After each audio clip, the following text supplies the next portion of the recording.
വേണ്ട മോളെ, ഒന്നും സംഭവിച്ചില്ലല്ലോ. ഉമ്മ, അനസുക്കാനെ ഞാൻ നാത്തൂന്റെ ഭർത്താവായിട്ടല്ലോ സ്വന്തം കാക്കാനെ പോലെയല്ലേ കണ്ടിട്ടുള്ളൂ. മിന്നുമോൾ അങ്ങോട്ട് വന്നില്ലായിരുന്നെങ്കിൽ എന്റെ മോനെങ്ങനെ ഇതറിഞ്ഞാൽ ശംലയുടെ ജീവിതല്ലേ മോളെ തകരുക. അവനിതൊന്നും സഹിക്കാൻ കഴിയില്ല. എന്റെ മോനെ എനിക്കറിയില്ലേ. മുത്തുക്കാക്കാനെ അറിയിക്കാതിരുന്ന?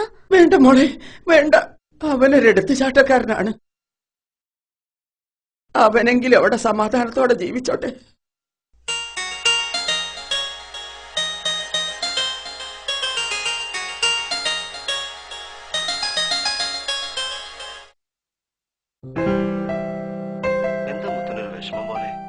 ഒന്നുമില്ല മുത്തേ. മുത്ത മധുരമൊന്നും കഴിക്കുന്നില്ലല്ലോ.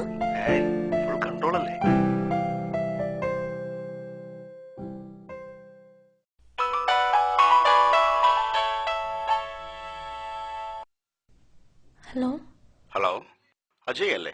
അല്ലല്ലോ, റോങ് നമ്പർ.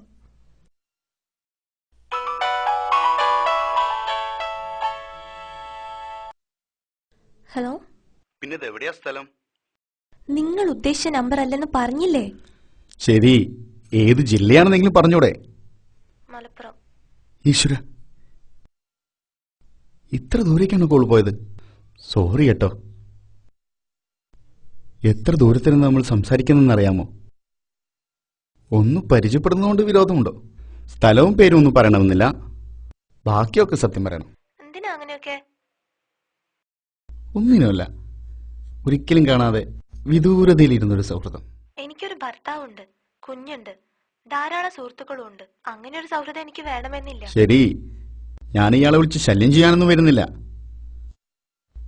ഫ്രീ ആകുമ്പോൾ മിസ് കോൾ ചെയ്താ ഞാൻ വിളിക്കാം, ഇല്ലെങ്കിൽ ഒരിക്കലും വിളിക്കുകയില്ല.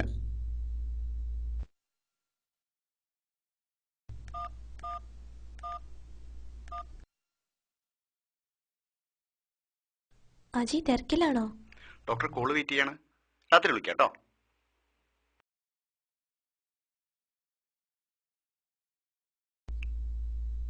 എന്റെ കഴുത്തിലും വാച്ചോട്ടെ.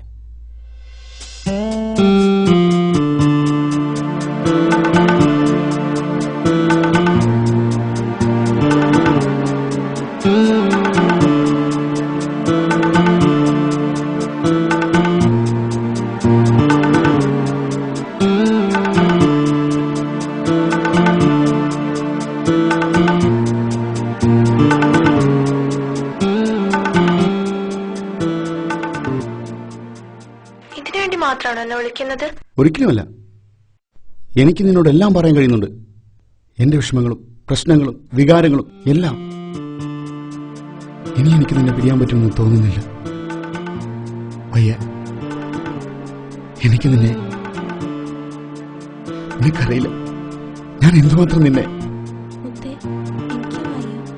എന്തൊരു ആശ്വാസമാണെന്നറിയോ നീ എനിക്ക്. എന്റെ ശബ്ദം ഒരു ദിവസം കേട്ടില്ലെങ്കിൽ എനിക്ക് എന്തോ പോലെയാണ്. അത്രയ്ക്കിഷ്ടമാണ് എനിക്ക്. പക്ഷേ എനിക്കൊരു കുഞ്ഞുണ്ട്, ഭർത്താവുണ്ട്, സമൂഹം. ഒന്നും എനിക്കൊരു പ്രശ്നമല്ല. നിന്റെ കുഞ്ഞിനെ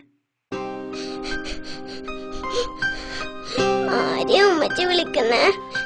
മോളെ ഉപ്പയാണ്. അല്ല, ഉപ്പയുടെ എന്തിനാ എനിക്കൊരു കുഞ്ഞുണ്ട് എന്ന് പറയണേ? ഇഷ്ടാന്ന് പറയണേ? വേണ്ട ഉമ്മച്ചി, ആരെയും വിളിക്കണ്ട.